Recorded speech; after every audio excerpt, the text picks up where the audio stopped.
Astăzi vreau să vă arăt cum am reușit să devin de 10 ori mai productiv cu ajutorul unui mic secret pe care toți editorii îl știu, dar nimeni nu vrea să ți-l spună. Așa că rămâi alături de mine pentru a-ți prezenta cea mai puternică unealtă și singura de care ai nevoie ca și editor video. Hai să trecem la treabă. Este vorba de EA Juice. Probabil că mulți dintre voi ați mai auzit de ei. Este una dintre cele mai mari librării de asset-uri digitale, precum tranziții, efecte, plugin-uri, toate acestea pentru cele mai importante programe pe care noi cu toții le folosim, precum Premiere Pro, After Effects, DaVinci Resolve, Final Cut, Nuke, Sony Vegas și lista continuă. Bineînțeles că au și o versiune gratuită pe care o puteți încerca și să știți că e destul de potentă chiar și asta, adică cu starter pack-ul ăsta vă faceți treaba chiar foarte bine. Pe lângă asta aveți sound effects gratuite, auto captions, VFX pack, adică o grămadă de chestii pe care le aveți gratuite, atenție, pe EA Juice, dar astăzi aș vrea să vă prezint pachetul lor I Want It All, care conține toate asset-urile de la ei de pe site și pentru că este Black Friday, au cea mai mare reducere din an. Ca să faceți o comparație, acest pachet valorează $8.400, dar pentru că e o zi norocoasă pentru voi, este redus la $149. Și mai am ceva pentru tine. Dacă pui codul GENIAL10 sau linkul de jos din descriere, beneficiezi de prețul promoțional de doar $134. O reducere mai mare ca asta nu cred că ai cum să găsești, așa că rămâi cu mine pentru că vreau să-ți arăt ce poate să facă acest plugin și decizi tu la final dacă îți place și vrei să-l cumperi sau nu. Până la urmă poți să încerci și free plugin-ul dacă doar pentru asta ești de aici. Hai să vedem ce poate să facă EA Juice. Am pregătit un mic edit pentru voi pe care vreau să-l îmbunătățim și aș vrea să vă prezint câteva dintre cele mai tare asset-uri pe care eu le folosesc aproape în fiecare video la care lucrez. Acum, după cum puteți vedea, avem o gamă foarte largă de efecte pe care le putem folosi.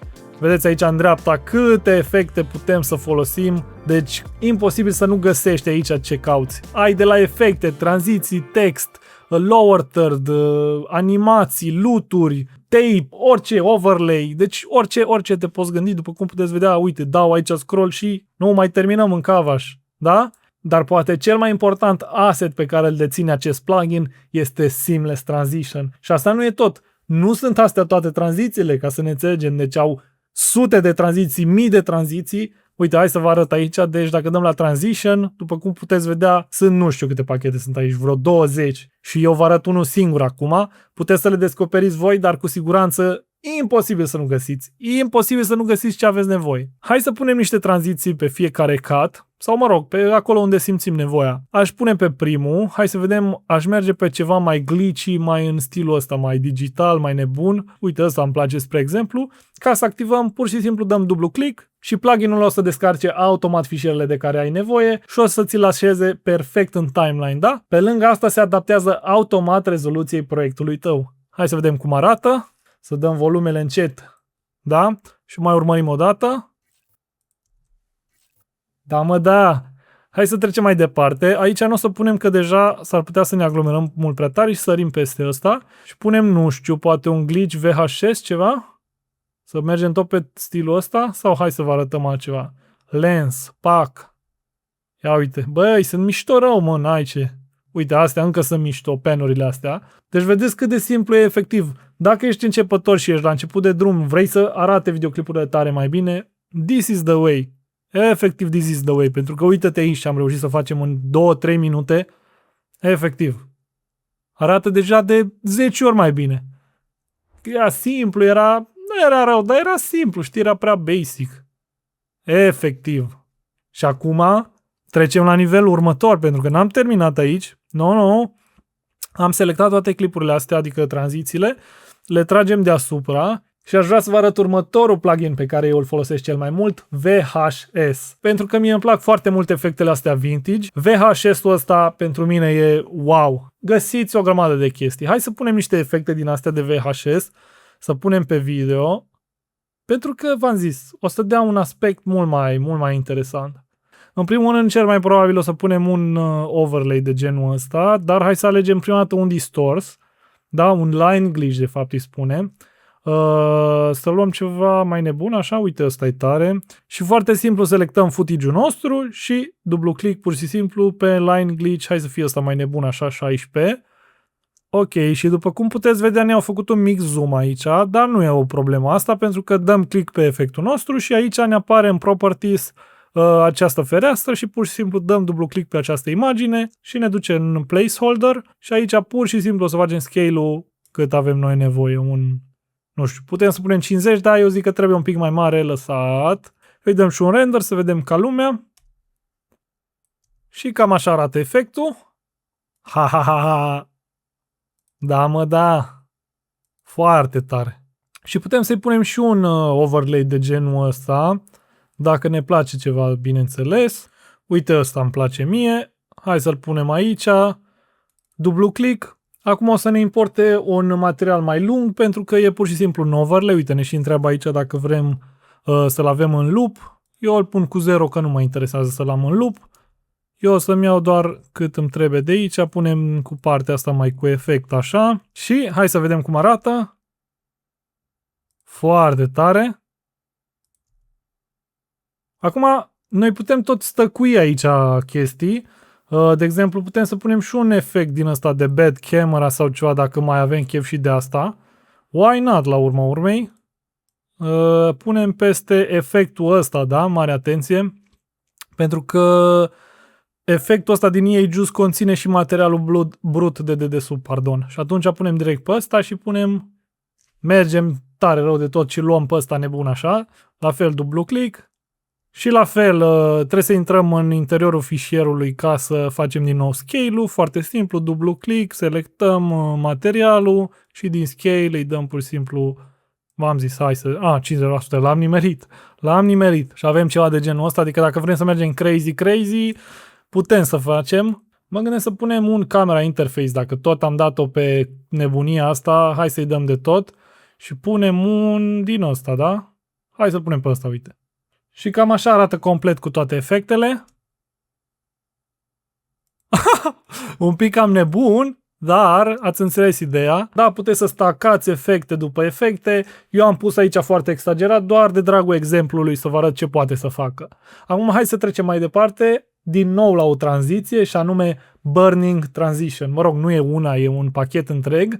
Și, băi, ăsta încă e foarte mișto. La music video, la reclame, la content pentru social media. Deci, mi se pare foarte tare Burning Transition-ul ăsta. Și e doar așa de efect, știi? Bă, uite, ca idee în filme poate să fie orice ai nevoie, mi se pare un efect care se potrivește. Și atunci mă gândesc, uite, hai să luăm de exemplu ăsta, dar totuși hai să ne scăpăm de o tranziție din astea vechi, ca să nu facem aici numai o tranziție din tot materialul. Pentru a aplica efectul trebuie să selectăm două clipuri din timeline, cum e cazul nostru, și pur și simplu le selectăm așa, mergem la tranziția pe care vrem să o aplicăm și dublu click.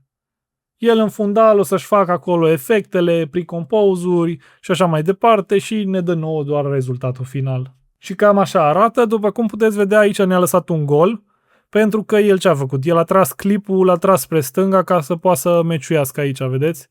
Tranziția și atunci noi ce trebuie să facem e doar să tragem spre dreapta clipul nostru și gata. Adică, e important să avem de unde să tragem înapoi. Deci nu vreți să știți cât stăteam eu să fac efectul ăsta în After Effects, mă chinuiam cu mate-uri, cu pre-compose-uri, fă-le, pune overlay peste, se potrivește, nu se potrivește. Deci crazy. Și aici un click, da? Vă rog.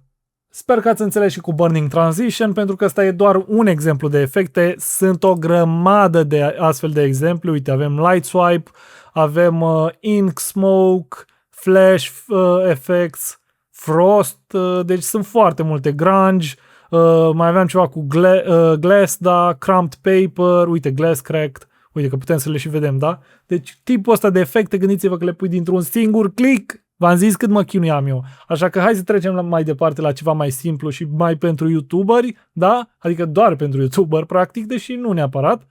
Avem Fancy YouTube Lower Thirds, da?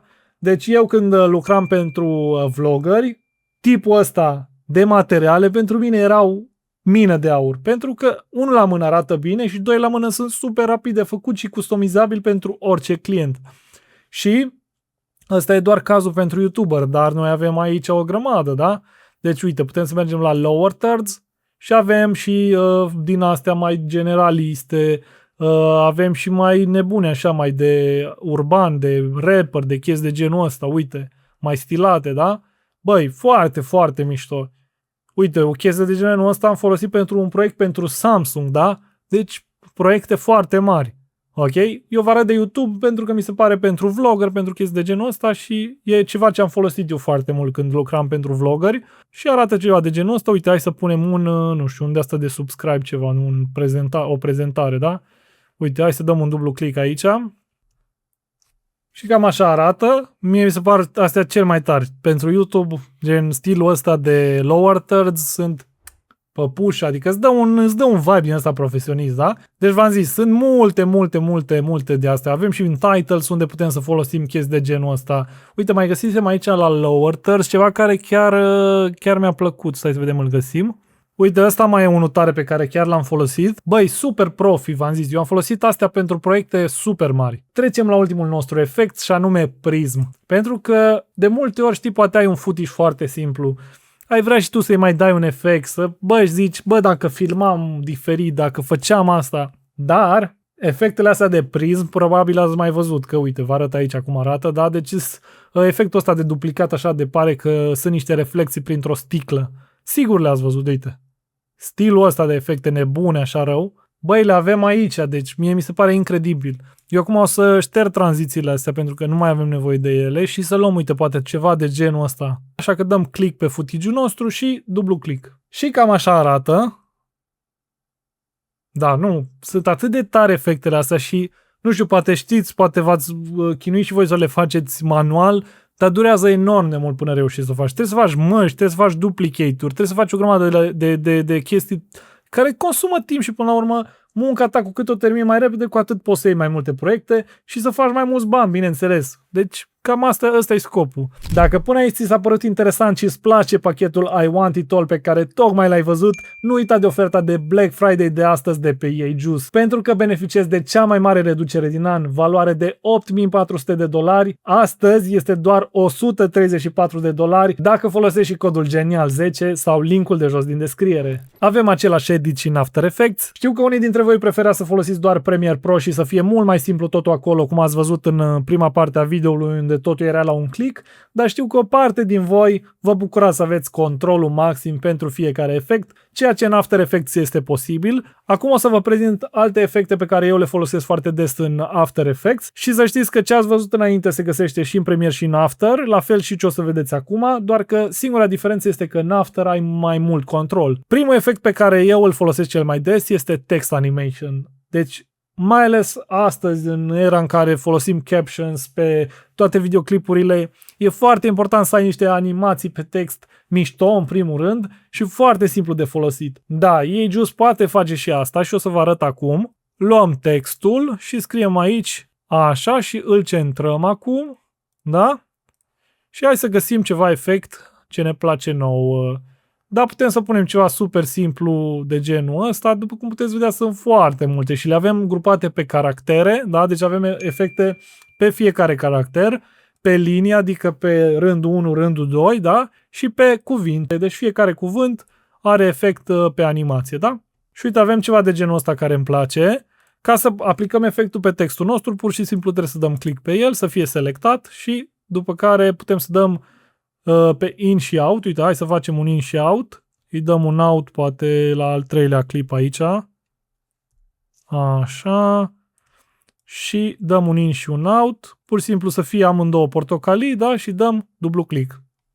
În spate v-am zis, el își face acolo treaba lui și, dar nu vreau grid-ul ăsta. Așa. Am pus și un drop shadow să se vadă mai bine și cam așa arată. Foarte simplu. Din nou, efectele astea eu făceam lyric video la un moment dat. Deci nu vreți să știți cât mă chinuia să fac animații pe text. Bine, probabil era și o perioadă în care nu erau atât de multe asset-uri, efecte, toate nebunile. Dar acum, da, mi se pare că n-ai de ce să nu vrei să folosești așa ceva, da? Deci, cum am zis, foarte multe efecte avem și pe text. Tot ce vrei găsești aici. V-am zis, super simplu, gândește-te că îți pui aici caption-ul și pur și simplu ai dat un click și ți se aplică efectul ăsta pe toate layerele. Mi se pare inimaginabil de simplu. Rămânem tot în zona de text și mai avem un text animation, da? Asta e un pic mai complex pentru că textul are și niște efecte mai nebune, așa, după cum puteți vedea. Asta să facem un zoom să le vedeți mai bine. Da? Deci avem chiar și genul ăsta de efecte care mi se par, băi, super frumoase, adică cu stil, o să vedeți. Uite și ăsta ce mișto e, deci simple cu gust. Da? Deci nu sunt chestiile alea nașpa pe care nu vrei să le vezi niciodată. Uite, ăsta mi se pare genial.